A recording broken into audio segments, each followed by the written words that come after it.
Good afternoon. So, my name is Beth Butala, and I am the Career Education Counselor at Central Westmoreland CTC, which is in Westmoreland County, right outside of the Pittsburgh area. A little bit about myself. I've been a Career Education Counselor for 7 years at the CTC. I am kind of a jack of all trades at the program. I created the program when I first started this. It was something that was coming up within the counseling area of the Career and Education Work Standards, getting people on board with 339 planning. And so the visionaries, I guess you could say, at my school at the time were like, let's get on board with this. Job was created, and I've kind of segued the last 7 years into thinking what I believe is a good format to get to the majority of our school districts to get them to learn about the CTC. Prior to the 7 years, I spent 15 years at Adelphi. And Adelphi Village is an organization that deals with delinquent students and alternative ed students. So as a group home counselor, I was a teacher, and I was also the school counselor for athletes as well. So my entire career is centered around students and schools in that aspect of it.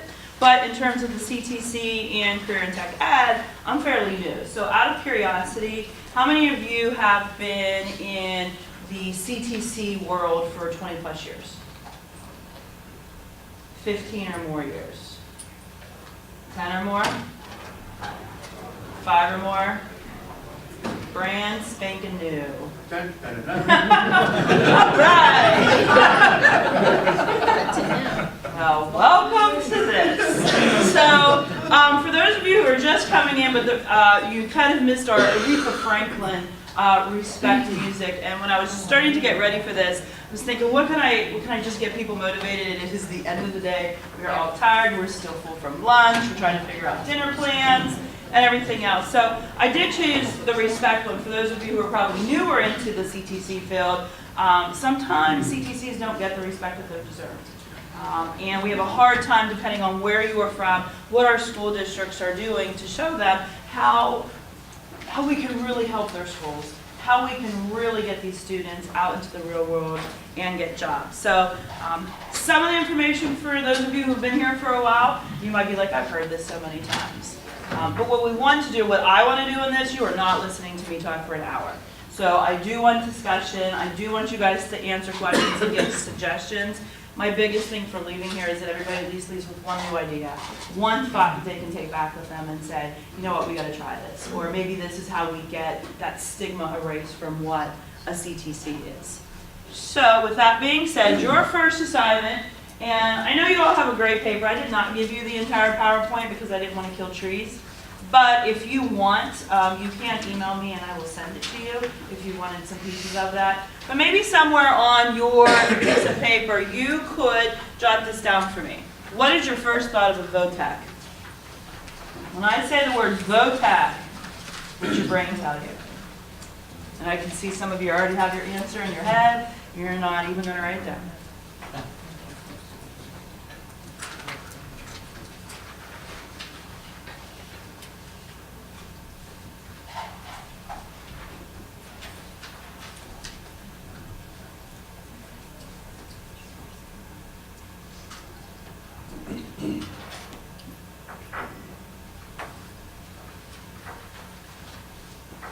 Well, some of you are still writing. I'm going to give you mine. Like I said, I've only been in CTC for about 7 years. When I came to interview for this job, I really didn't know what I was getting myself into. Really didn't know what the CTC that I was interviewing at was going to be like. I knew what my tech center was from high school, and at my high school we had a VOTAC hallway. We had the techers down the hallway who were getting ready for the bus in the morning or the afternoon. They had on dirty blue jeans, they had on flannels or sweatshirts and a hat and clunky boots. They weren't passing some of their classes. We all knew they probably had chew in their mouth. And they were probably swearing at somebody in the hallway as they were getting on the bus. That was VOTAC. I'm still friends with some of those people from VOTAC, and I can guarantee you, even with a 6-year master's degree, plus, they're making more money than I am. So why I thought that way, or why some people think that way now, we got to figure out how to change it. So does anybody else want to share their funny story of what was VOTAC? What is VOTAC to you when you hear that word? Go. Not college. Not college. Somebody else. A place for hands-on learners. Hands-on learners? Dumping ground. The dumping ground, okay? Anybody else? Oh, one more person, go ahead. Trades. The trades. Okay. So, did anybody in your head think of pictures like this? And it took me a while to find these pictures because I'm trying to find stuff on the internet and different things, and I was able to come up actually with a couple yearbooks from some of our sending school districts that had some different pictures. But to go onto the internet and find something from the 60s, the 70s, the 80s, and things along those lines, it was really hard. But the key image that we need to start changing is this. Like, and some of you guys said this, you know, VOTEC is a place for dummies, burnouts, the kids who weren't studying, barely passing a class. They weren't college material. We called them techers. That's what from my area. But they were hands-on students. They hated the high school, or they were troublemakers. So we were that dumping ground, and maybe today we are still that dumping ground for some of our school districts. Do you think in terms of these items here that the students who are coming to our school feel that they're still labeled this way? See, some of them do? Okay. All right, so let's see if we're going to be able to change that as we go through. Perception of vocational education still overshadows our advances. Is there anybody who does not believe with that? Does anybody think that that stigma is gone? I think so. All right, so Career and College Readiness and Success Center, image challenge of low-level vocational education track that leads to a low-level job with no intermediate post-secondary education. We're all fully aware that there are a lot of students who leave our building who make a lot of money, depending on their skill level. And that's really no different than when you leave college. If you're leaving with a 4-year bachelor's degree, and one of the things I try to tell my students all the time, you can go for that 4-year college degree, but you really need to look at the major you're doing. Because depending on that major is going to depend on how much money you're going to make when you leave. Same way if you're in the trade. Which trade are you going to be in? How much experience are you going to have? How much effort are you putting into those things? Low-performing students were tracked into low-level educational courses that didn't prepare them for access to or success in post-secondary education. That's definitely not as true today as it was then. Program changes. How many of you have, those of you with more experience than some of us newbies, how many of you have seen different programs come and go? So what are some of the programs you have seen leave because there was low enrollment, the school districts didn't want them? Advanced office practice. So anything to do with office, probably like secretarial work? Business. Business courses, marketing? Anybody else? Same? Childcare. Childcare? Our cosmetology just got cut. Your cosmetology just got cut. Wow. Where are you from? The CTC in Seneca Highlands, Fort Allegheny. We have 2 cosmetology teachers, and sometimes there probably could be a 3rd cosmetology teacher. Anybody else see any programs closing? Should I ask? I'll go over there first. Go. Textiles, but you know what? It's reopening again because of manufacturing coming back. Not in that school, but in a school somewhere around Philadelphia, I saw them advertising for a teacher. Okay, so There it was, Reading? right, okay, so manufacturing is coming back. Reading's always had it, they never lost it. Okay. Dauphin County Tech instituted a warehousing and logistics program in 2012, I think. It lasted a year and a half, and they closed it down for lack of interest. But it's not because of the career; it's because of the marketing, and I have to say the teacher. The teacher. Yeah. We do have a business. We have a logistics and Yeah, warehousing. nobody knew what it was. Okay. Somebody else? Is your, real quick, is your logistics one the one that was done by GPS or something? UPS, we are within 2 miles of the UPS hub. I don't know when they first started it, if they gave them a lot. We do have a good rapport with them. So they're definitely a reason for us having it, in our area at least. Horticulture closing? Okay. Print shops. Print shops, so like graphic design or? A lot of the print shops have gone away. Okay. A number of the horticulture have closed. If I think about it, I don't think it's more than closed. Okay. So we're all seeing some changes, and those changes are either arriving at us because one, we don't have the students who are enrolled in them because they don't think or know about what the job actually is. Two, it could be less students who are at the setting home school districts. Three, it's just not what the businesses are asking for in the communities. So we're trying to go up against all of these different things that hopefully are not going to close everything within our school districts or even our CTCs, because I know in our building we have added a sports therapy and exercise science class. We still have our horticulture class. We still have a logistics class. We do have graphic design in our building. Does anybody in here have diesel mechanics or heavy equipment operating type of programs? Robotics engineering, we've changed that name a few times in the last couple of years. It was mechatronics. So we've split the computer information science, now we have robotics. Does anybody do anything with cybersecurity beyond just a regular computer information science classroom? Because I've seen that one pop up here and there. So we really do have to make sure that we are meeting the times of what our communities want from us, what students are interested in, but also things that are going to give those students life-sustaining wages. So we've had the name change of Career and Tech Ed.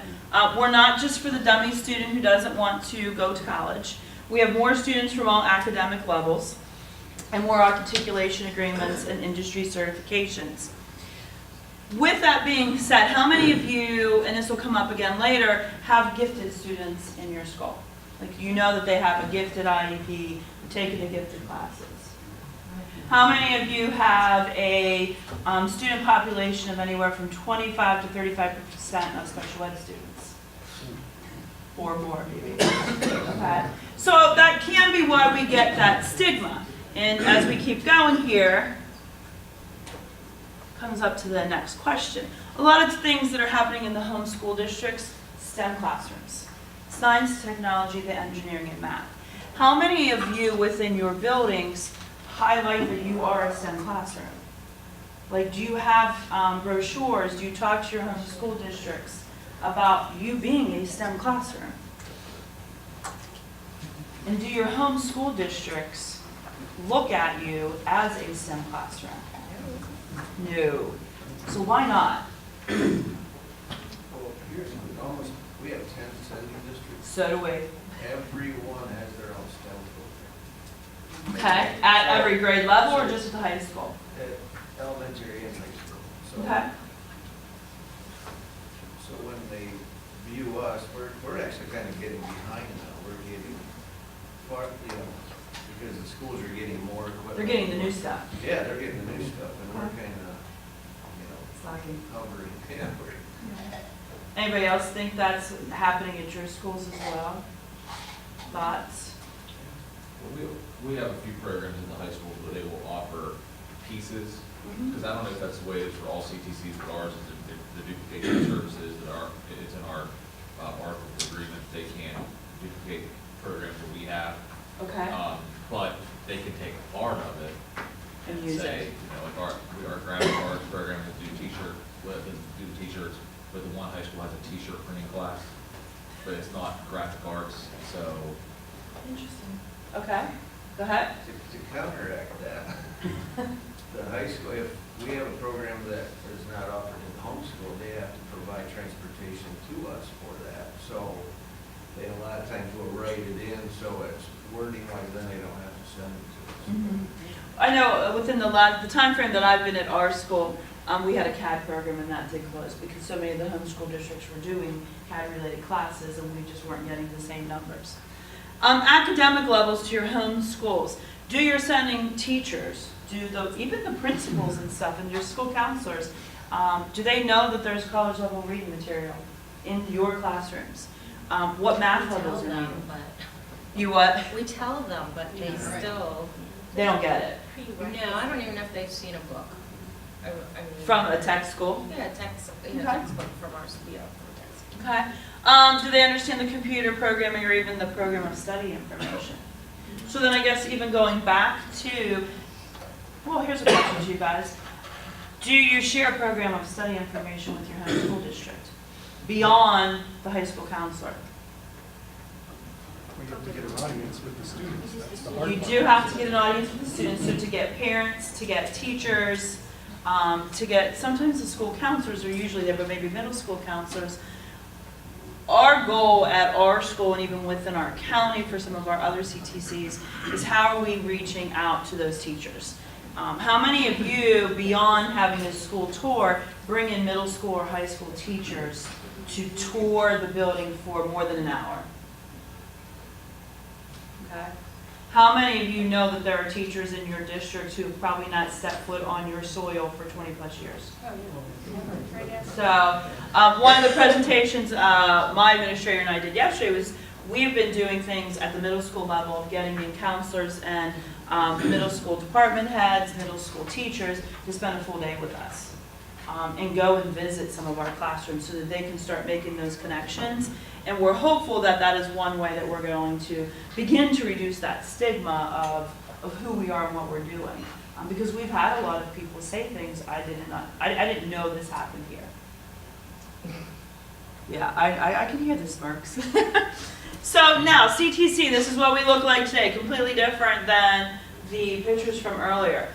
We have our robotics class. We have females who may have been in our electricity program. We have a protective service program that is pretty awesome, I think. We have I believe we are the only school in Pennsylvania that has a power line program for high school students. So this here is our steel tower on our campus. It's 105 feet high. So when I go to the middle schools or elementary schools, I try to relate that, like, you need to think of how tall this hotel is, and would you stand on something that's smaller than the size of your seat? You know, and you get the kids, yeah, I'm climbing that, but they're at the top of that tower right there, and they have harnesses in. And being able to showcase what are we doing that's different than 20 years ago and 30 years ago. We still have our machine trades program. It does have a low enrollment. I know somebody back there was saying about that. And we're trying to get that because manufacturing is so big in our area. But to get students into the classroom is very hard. The teacher has gone out. He's done parent nights and open houses. He's talked to classrooms. But we still have that stigma of, you know, the grandpaps and even some of the older dads who worked in factories and they don't want their kid to do that. But it's $50,000 a year, sometimes with never setting foot in a college. Today, students are helpers, thinkers, problem solvers, and innovators. And sometimes that's where we need to switch gears.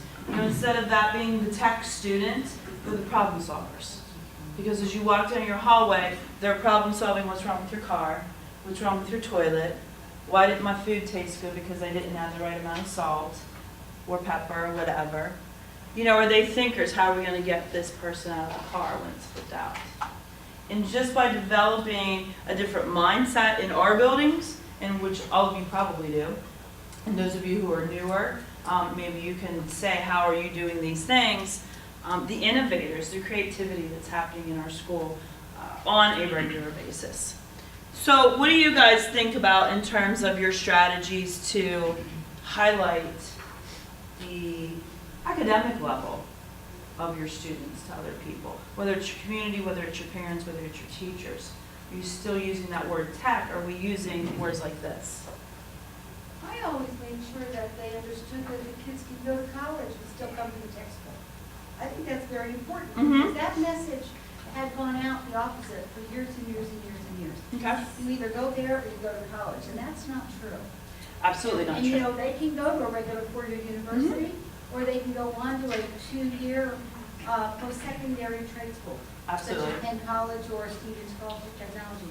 But I think too many people think that there's only two ways to go, either to the CTC or to college. And you can't do that if you go there. Absolutely, I know in our area, even with all of our districts doing 339 plans, which the counselors would know about and everything in here as well, how do we change that knowledge? Because I know at our school, we are doing a lot of stuff, and even if I talk to a counselor, a middle school teacher, a parent, I know it's come up in a couple of my classes today, that tech school is awesome. That tech school would be great, but it's not great for my kid. Bam. Bam. So, Listen, Mike Rose says that about. Yes. Well, there was the big thing too, with the Department of Education, when they were talking about the career tech ed, was like, 95% of the American population felt that students should be getting training in a career, in a blue-collar field or in some level of career tech field. But then, exactly, except when it's their own child. Then when it's my kid, no, they're not going to the tech school, they're going to Harvard. No, they're not. Anybody else, I mean, what are people trying to do to get their parents and their home school districts to understand that concept of these students can go to a four-year school? Well, a lot of times, in the very recent present, what I'm hearing is a little bit different, is that if you go to tech, you don't have to go to college, because they don't want the student loan debt. Sure. They want college, they want a replacement for college. They want to come out and be able to have that certificate, be able to have that, that trade experience. And what you said about the guys you went to tech with, I mean, isn't it better to come out and be able to get a $50,000 a year job and not have $50,000 in student loans? And that's what I'm hearing. The other interesting thing, we have middle school expo where we bring the middle, and it was last night, so I've been doing this 9 years, and this is the first year that I have had maybe more than 4 or 5 parents ask me, what kind of salary is my kid going to make when they get out of your program? I've never heard that before. So when you say middle school expo, and I'm hoping that my boss or somebody's writing that down so I remember it for later, what are you guys doing on that evening? Like, what is your expo mean? Is that just another day for It open is house? like a huge tour night for middle school students. We aim for 8th graders, but the 6th and 7th graders come. Okay. They bring their parents. It's from 5:30 to 8. Every shop in the building is doing demonstrations. We have our seniors doing things. The whole cafeteria is filled with tables about SOAR and the other articulation agreements. Our drama club was doing a little bit out of the play that we do. Okay. And I'm culinary, so we made 800 servings of a whole bunch of stuff and served out food and all that kind of stuff. It's a huge deal. And we get a chance to talk to the middle school parents about our programs. And have you seen, how many years have you done that? We've been doing, well, before we had open house. Okay. So that was a little different. Now it's just for middle schoolers. So the middle school focus has been 2 years, but the open house has always been. And it's been better. And yeah, we are starting to get students come and ask to shadow, and yeah, it's really been good. Very interesting. I think what you're saying too kind of goes along, why are we choosing this? Statistics, 81% of high school dropouts say relevant real-world learning opportunities would have kept them in school. We give that hands-on opportunities to all of our kids. They're not getting away from academics. You got to be able to read, you got to be able to do your math. Because you won't be as successful in any type of job, whether you are attending a CTC, a trade school, even in the military, you got to be able to use those skills. Students in CTE courses are significantly more likely to develop problem-solving skills, complete projects, do research, be able to communicate. I'm not so sure about that one as much anymore because it's cell phones, but it's a possibility. Critical thinking skills, though, it does go back to that protective service student who has to do certain things, the health occupations, the robotics. How are we going to solve this problem? I think some of these statistics are kind of startling. Many students who enroll in four-year colleges aren't suited for it, and they have not had pretty results. 55% of college students graduate within 6 years. Many leave with no degree and dismal job prospects. And then here's where we're at. $1.3 trillion in student loan debt. Parents see these. I'm at schools where they show this on transition nights. The homeschools have their scheduling nights. But yet, once again, my parent says, my kid's going to college. So even with these statistics out there, it's kind of like, what are we supposed to do? The parents have the information. The CTCs, I know, are giving the information. The counselors are hearing things. What are we missing? I think part of the issue is it's been driven into those parents' minds of college, college, college, college, college. Mhm. That's it. And Okay. that's because when they went to school, that's what happened.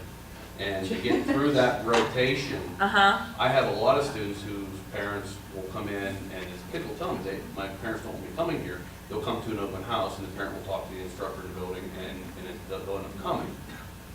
That's usually not the norm though. It's a lot of times the parents dictating to the students saying, you're not going to CTC, you're going to a four-year trip. That's it. No questions asked. And I watch these students, I know one personally that her mother did that. First semester, guess what happened to her? She fell. And she went actually to cosmetology school, which she wanted to do at CTC. And I'm sure everybody in here has a similar story to that, at least the people who've been in the CTCs for a long time. How many of you use your current parents to help raise awareness of the CTC? Does anybody have a program out there where you have parents or you have an alumni group that's trying to change the stigma of your school? I see all of your eyeballs looking at each other like, oh, no. Or does somebody? I don't know, because we don't. That's what I'm asking as well. Does anybody in any of your schools? I'm going to throw a couple things out there, and I've been around a long time, maybe too long. And I came out of the private sector, and I worked in alternative ed. I've seen some of the bad kids and some of the good kids. But I was principal of Tunkhannock Area School District for 10 years, and I kept telling them, you know, we got to make things better down here. We got to change the way we're doing things. The perception of the same thing, the micro, seeing the skills gap widen and broaden, and it not going away. We started doing a lot of different things. We work with Susquehanna Career Tech. They complement a lot of our programs. They do a phenomenal job up there. And we offer some phenomenal programs alone within our comprehensive high school. What I've seen is the comprehensive high schools have a difficult time meeting some of the hours, doing different things. There's a lot of things that we've had to change, and I've had to change even my mindset about doing it. But the fact remains, you've got to get to those parents. We've done 2 or 3 things. One of the things I've done is we have to have a local advisory council. I know you guys have an advisory council the same way. I brought those people in, and I wined them and dined them as best I could, you know, in our boardroom. And they're all kind of buzzes within the community. And I told them, I said, listen, I need your help. And they said, well, how can we help you? And I said, you guys, and I showed them, I did a big presentation on all the stuff that we had down there, and I've invited them in. Some of them have come in and taken that invitation, and they're like, wow, you have all this, and you can do this, and you have CNC. We didn't know you had CNC capabilities. We didn't know you had. So I said, you need to get out to your friends. You need to get out to the parents. Everybody that you talk to in your community, you need to let them know what's going on in Tunkhannock, what we are able to offer our students, whether it be at our sending vocational facility or within our comprehensive high school, where we have, you know, 5 different programs that we offer that are doing phenomenal. And then we have complementary programs. We also run an orientation night, and one of the things that, you know, similar to what your expo is, but what always happened, we used to try to do that on Parents' Night. Nobody would go down to the gym to see those things. So when we did an orientation night, we made the tours kind of mandatory, and we took them through. And one of the things, they still didn't buy into it, and I think some of that is because they don't see those statistics. So this year, one of the things I'm trying to get together, and I did this with the Chamber of Commerce, they're actually developing within part of that LAC group. They came back to the Chamber and they said, we want to help develop a career fair within your district to bring your kids to. And one of the ideas I threw out there is, why don't we invite the post-secondaries in to help supplement that career fair, so that they know, like you guys said, that you got to be able to show that you're not just going to a CTC and coming out and going to work. The opportunities for, you know, pre-engineering, the auto technician stuff, those are, you know, when you get into electronic diagnostic and all those things, it's tough courses. We've also tried to entice, this is going before the school board probably within the next, hopefully before the end of the year, I want to weight the grades in my high-level CTC courses so that it starts to draw the top-end kids that we're not getting now back into that area.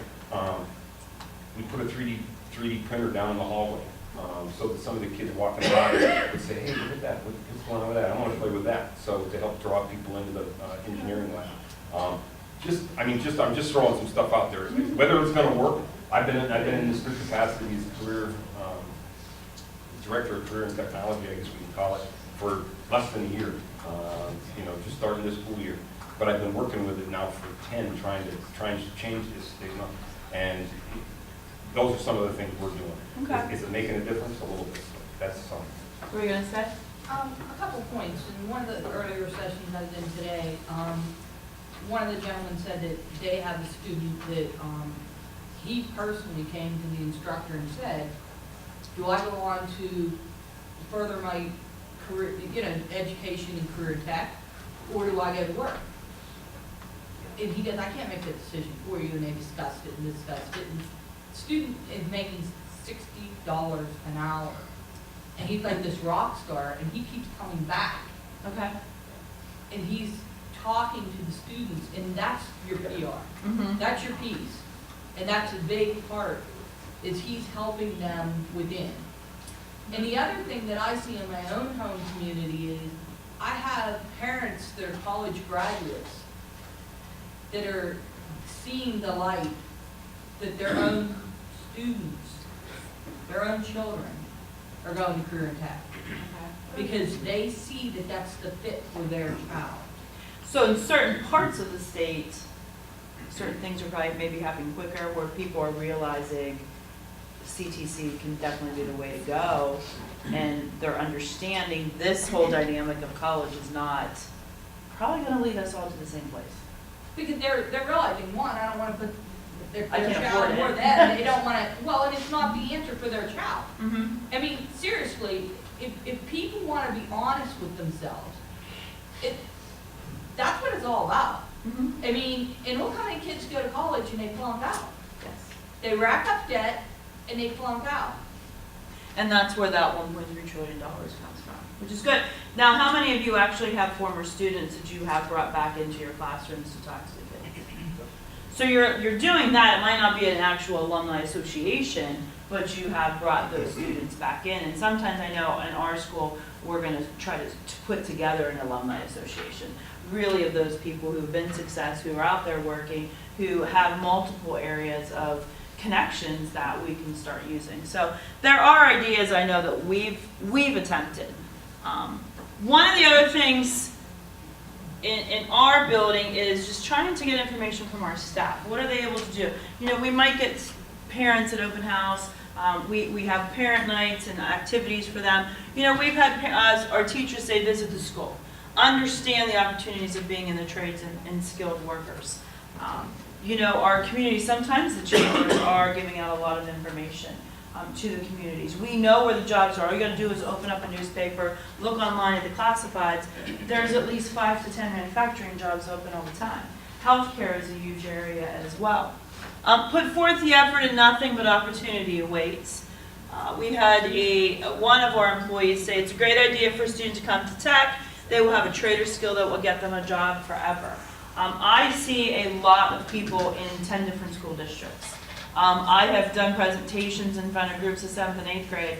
One of my school districts, who was actually one of our lowest sending schools, after I did the presentation, one of their teachers actually came up, stood in front of his entire 7th grade class and said, you know, my daughter was a senior this year at one of the sending school districts. She now wants to go for cosmetology. There was somebody else who said cosmetology. I just wrote a check for almost $25,000 for her to go to cosmetology school. And the teacher, who had been there for a while, because I talked to him afterwards, said I had no idea she could have went to tech. So again, it comes back to all of that piece of information. I had another teacher that I just saw at one of my districts. He has 2 young kids. He's like, I want to send them to tech, but what's going to happen to them when they get up to the college level? You know, they play sports. I want them to go and have that opportunity. But he's like, I want them to have a skill at the same time. And it's really, how do we get these teachers to understand everything? Because I know when I went through school, and I'm thinking about my teaching degree, I didn't spend that much time learning about what an apprenticeship was, what a trade school was, what the associate's degrees were.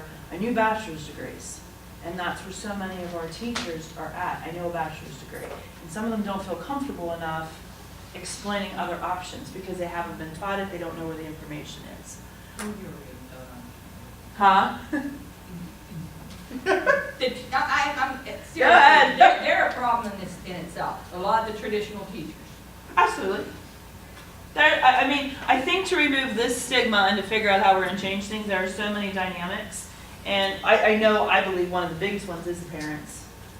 Just because we can't reach them all the time, especially when they get to the middle school. In elementary schools when we have to hit them, because that's when they really are involved in the school. And then when they get to middle school, it slacks, and then high school, they're at all the sporting events. So, Well, I know for a fact that a lot of the home schools don't know because we actually had 8th and 9th grade tours not long ago. And I had more questions from the chaperones that were chaperoning the students. You know, if a student decided to take the program, what's their salary gonna be? Do you recommend any post-secondary schooling, anything like that? So I know they don't know. and it's gotta be our job to do it. We have to get that information out there so that they know, just like at the beginning, this is not what our parents and our friends were doing 30 years ago. Anything along those lines. I want to go back to what Dylan over there. Okay. On my OAC committee, I have a previous superintendent for one of the schools. And I think that's a pretty good asset because he's all for it. And I think the problem with a lot of this stuff is they're never invited to this stuff. And superintendent should be invited to the OAC meetings and not with directors and stuff. They need to be with the teachers to see their aspect of it. You know, so for me, it's working out well. You know, and if you know a superintendent or somebody that would be on your OAC committee, I would suggest it because, especially coming from trades, you don't know so much about administration part of it where they do. That's very true. And they're the ones that go out there and talk. You know, he's going out there and talking to school board members and everybody else that's involved. And you know, I think that's an avenue Not everybody uses. that people probably should. And I think there's so many ways of trying to figure out how to erase the stigma, and even with the statistics, and even with, you know, using our parents and our teachers, the whole thing may never go away. But how are we just going to be able to sell ourselves better is a huge issue. And it can be done. I think it's being done in certain areas, probably better than in other areas. Planning for the future by trying a career you may want before you finish high school. That's kind of a big deal. It's much harder once you graduate and have to spend money to see if you want a certain career path. Our sports therapy and exercise science classroom, we brought that in, I think it's been in its third year. You're not going to leave there and be a physical therapist, but you're going to know all of the stuff. You know, you're really using that biology and anatomy. But when I go and talk to even 8th and 9th graders about it, I kind of remind them, like, if you're not going to touch feet, like, what? Like, you're going to learn in this class you're going to touch feet. Well, I'd rather know in high school that I don't want to touch feet than spend $2,000 for a class in college. And some of them are like, oh, I gotta touch feet? Yeah, you're a physical therapist. You're an athletic trainer, you're gonna wrap an ankle. And it's like those little things that really start to make them click, but that's one thing that I try to do in my presentations as well. Try it, you're paying for it with your taxes. If your child likes it, then they gain life skills that can work for them. If they decide to change the field of study, nothing has been lost. And that was one of our current teachers who was a student, actually has students in the building as well. And sometimes you have to think about, you know, it is taxpayer money. This is an extension of your high school. Your student really could learn a lot of different things that is actually there. One of our current parents, she is actually a school counselor at another district. Her son is in one of our programs. Her comment, you know, hands-on learner, he would thrive at the CTC. He would have opportunities at Tech he wouldn't have if he attended the high school full-time with the after-school robotics team. So he is in our robotics program, and her and I have talked for a couple years about him getting there and what she needed to do because she knew she was going to face a little bit of a challenge from the home school district. He was in gifted classes, and the gifted advisor said, we've never sent a gifted student to the tech center. And at that point, the mom was like signing him out of the gifted program. His needs she knew would be better at the CTC. There was pushback from the teacher, but she had another counselor on board who allowed them to alter some of his schedule so that he could see if this was going to be the right pathway. Foreign languages always come into play about whether or not they should have them. And he, you know, by taking those tech and robotics classes, he solidified his desire to attend our school, and is doing really well. So how many of you know if your gifted teachers have ever entered your building? How many of you have ever invited the gifted teacher to come and see your building? Go ahead. Laurel Highlands High School, for about the last 3 years, their gifted program from like 5th grade up through the high school, they actually come in during our midday and do sessions with teachers, and are coming in to like do STEM projects and things like that. And that was actually initiated by the district, because they're constantly looking for something to do with their gifted students. So that might be an avenue to go as well. I like Just that. trying to normalize, I tell people all the time, we don't have, 3 heads. Well, yeah, and it is a good idea. I do like that idea, and as you're saying that, and I asked that question, and in my head I'm thinking, sometimes it's us taking that extra step, asking the superintendent to attend, asking a gifted teacher to come in, doing some type of activity with a gifted. So as much as we are trying, we might have to be that one step ahead of getting more people on board with us.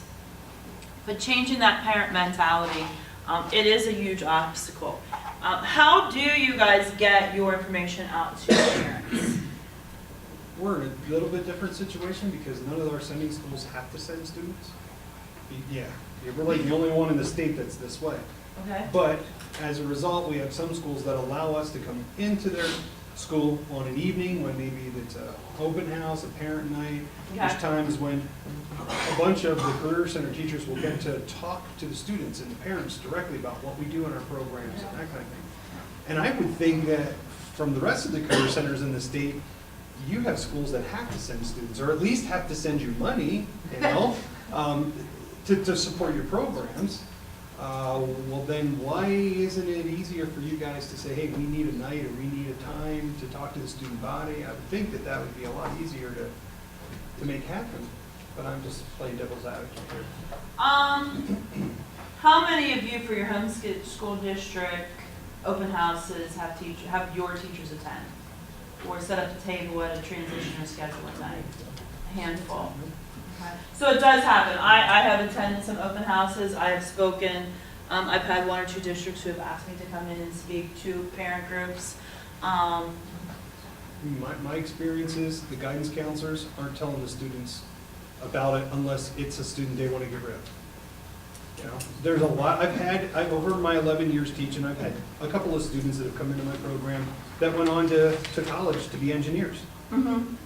They saw the value in coming into a program and getting the hands-on experience so that when they go to college to be engineers, they could put the hands, with the tech and the knowledge base, the cognitive and the psychomotor go together great, and they absolutely loved it. And those are the guys I get to come back and talk. And it is very true. It is getting ourselves out there, getting to our parents. Any schools in here do newsletters? Yeah. Websites, information? Do you guys keep track of how many people check out your websites? Yeah, sometimes we just have to figure out where all that information is.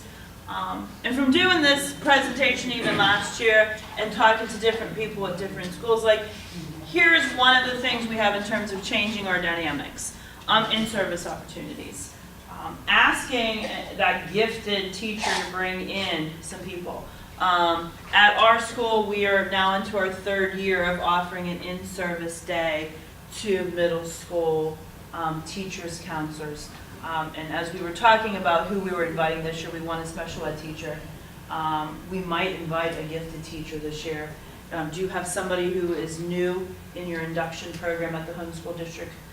Anything along those lines? Elementary school visitations. How many of you have 5th or 6th graders visit your school? So that might be something there. Newsletters, TV advertising. We do a senior recognition night. In terms of all of our seniors having an opportunity to walk, we don't give them caps and gowns and stuff like that, but this is still part of their, they feel better about being in our school than usually their home school district. So it allows them to all celebrate their graduation together. We do summer camps. We have Skills USA winners. academics, the test scores, showing that NOCTI test scores to the homeschool districts. Being able to show, maybe it is about us taking books over to the homeschool district and say, here's what our robotics teacher might be using, here's what our power line or electricity teacher is using. Have you ever even attempted to fix something on your brand new car and understand what any of those manuals mean, and knowing that the students who are 16, 17, 18 years old are getting it? Being able to give scholarships, realizing that that student who's going to college after tech, you're getting a couple, you might be getting a couple $100 at your home school, but you can get another couple $100 at our school, or a couple $1,000. The articulation agreements, and even stuff like with my position, career education counselor. I know you do a lot of similar stuff that I've been doing. Some of our districts in some local counties have added career education counselors. Does anybody else in your CTC or your homeschool district have a school counselor who's just towards the college and career pathway stuff? Okay, where are you from? I'm from Monroe County, Okay, all right. Anybody else? Where? Camp Hill. Okay. So we've had a couple more people coming on board with this information. We need to keep changing because our workforce needs us to change. And maybe get to parents, and if they don't think that it's important to have the skilled trades, throwing out that question, well, who built your house? Who just fixed your car? How much did you just pay that plumber or electrician to come to your house? Because it probably was at least, 30, 40, 50 bucks an hour? And those things, that clicks for some parents. And those people who are asking questions, how much can they make? And that's the information. Have they ever visited ONET online? Do they know about PA Career Zone? Do they know what these average salaries are? So my goal, I'm hoping, and I'm going to show you guys a video here. And as I look around at various places, where are your marketing strategies? Where, how are you using the media? Do you do anything on the radio? Do you do any TV commercials? How many does anybody in here do TV commercials? Radio.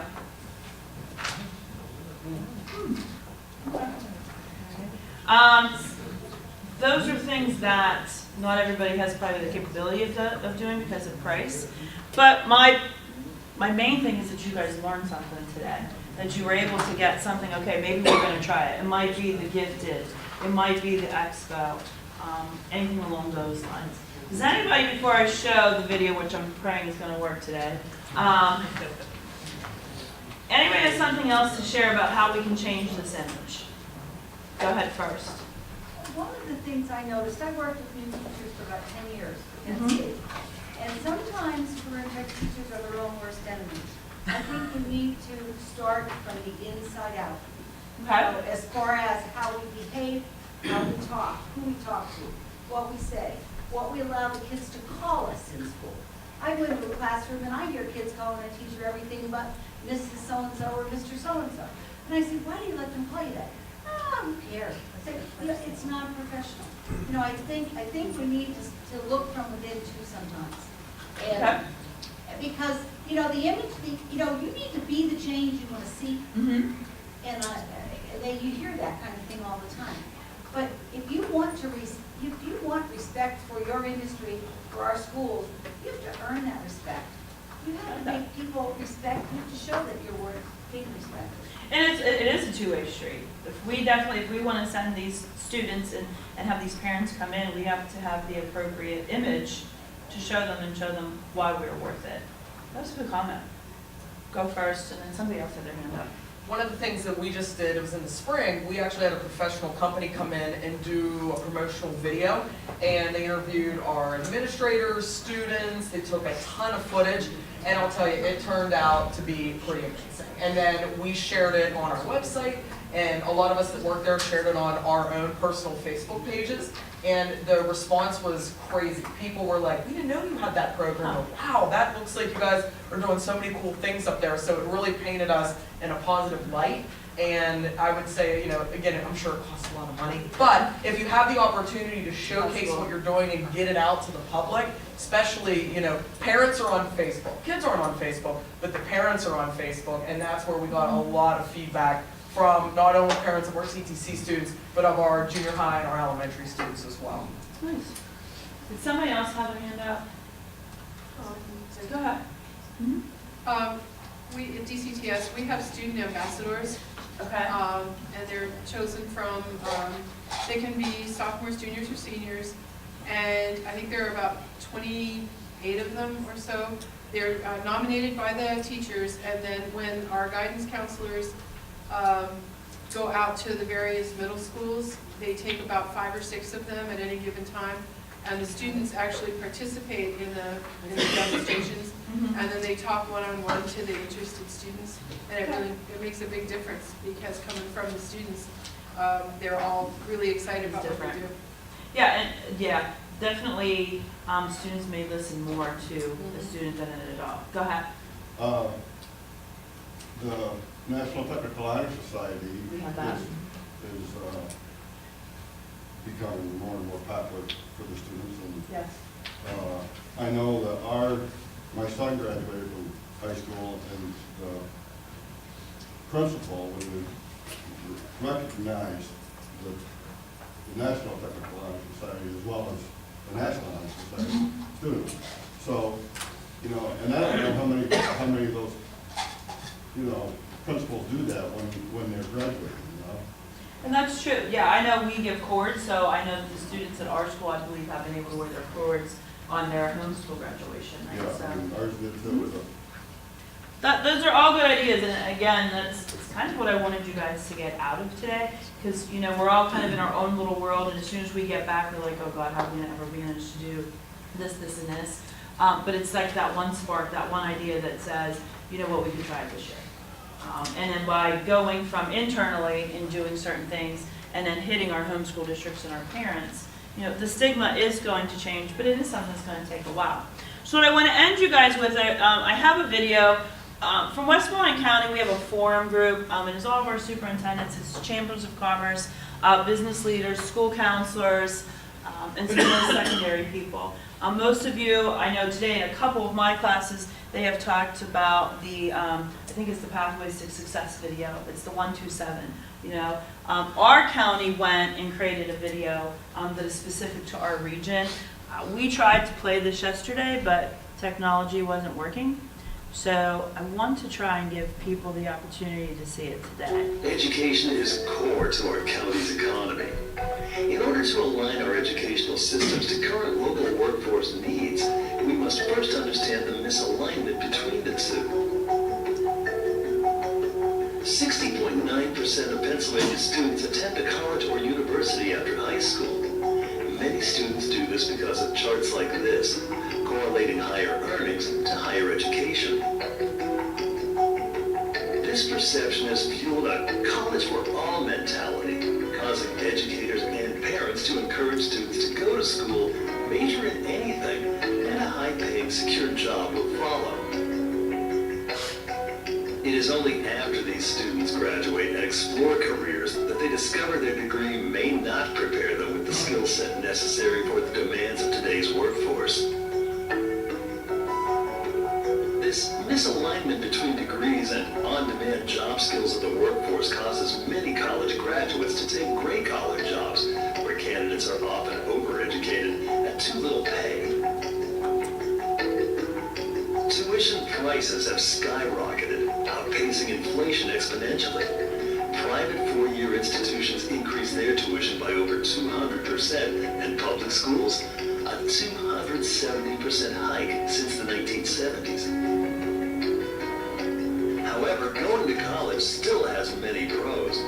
During the last recession, those with a degree or some college were less likely to be laid off and more likely to be hired back. But not all majors pay the same, nor do all colleges offer every major. Also, some majors are more likely to lean to grad schools than others. All are factors for students to consider. Our economy has shifted to more of a service-based workforce. There are high-skill and low-skill service jobs, but in order to create a flexible workforce, higher education is needed in some capacity.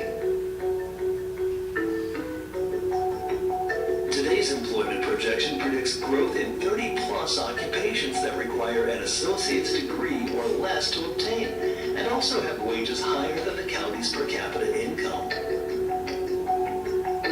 Future career growth in fields such as the energy sector that requires technical skills, training, or an associate's degree will only continue to rise in Westmoreland County.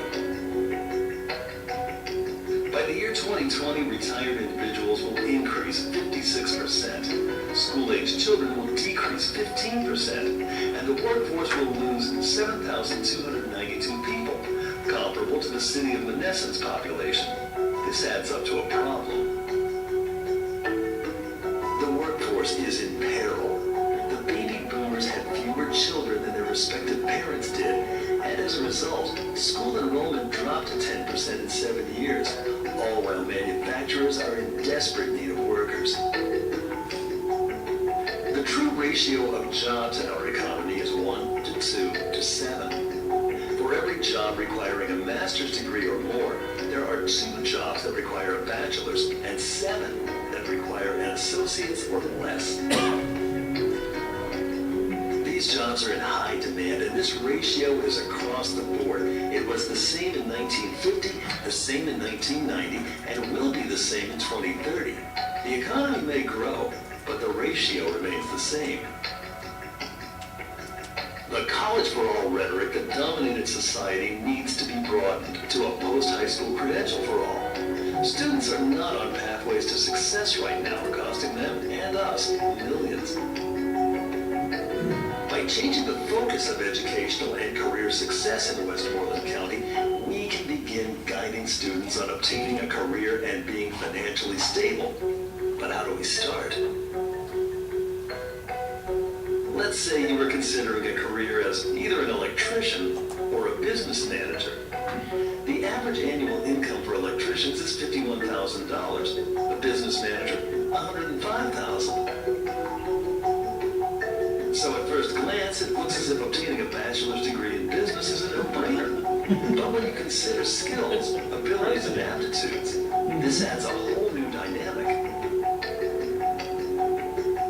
What if you have the potential to become an excellent electrician and enjoy your job, but lack the skills and aptitude to become an excellent manager? Then your pay might reflect that.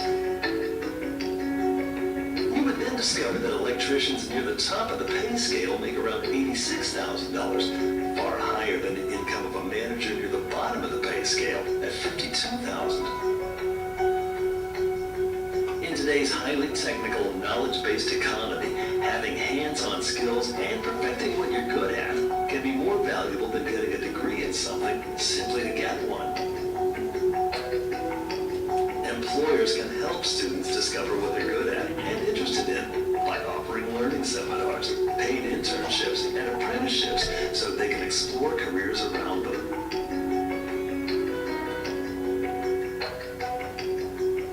We need to focus our efforts on guiding students toward careers and preparing them with the knowledge, skills, and training necessary to prepare them for today's workforce. Investments in education career programs for high schools, technical schools, colleges, and universities, and local businesses will be vital. So that's what our chamber and our superintendents came up with, and it was made specifically towards our county. But it is something, and I was thinking of the name. If you haven't seen the other video that talks about that, it is called Success in the New Economy. Is that who it is? Yeah. So those of you who are newer, you might not have seen that, but it is Success in the New Economy, and it is also on YouTube. But those are ways that has been shown to counselors, schools, parents, and in-service trainings. Do you have any idea what this costs? No. I don't know who, if our chambers, I think our chambers and our manufacturing sector and some other people in our county pay for it. I do not think our schools pay for it. Someone had to pay who actually made it. I can find out. I can go back to it. Our graphics did not do that. No, so that came down to the county head honchos. All right, thanks everybody.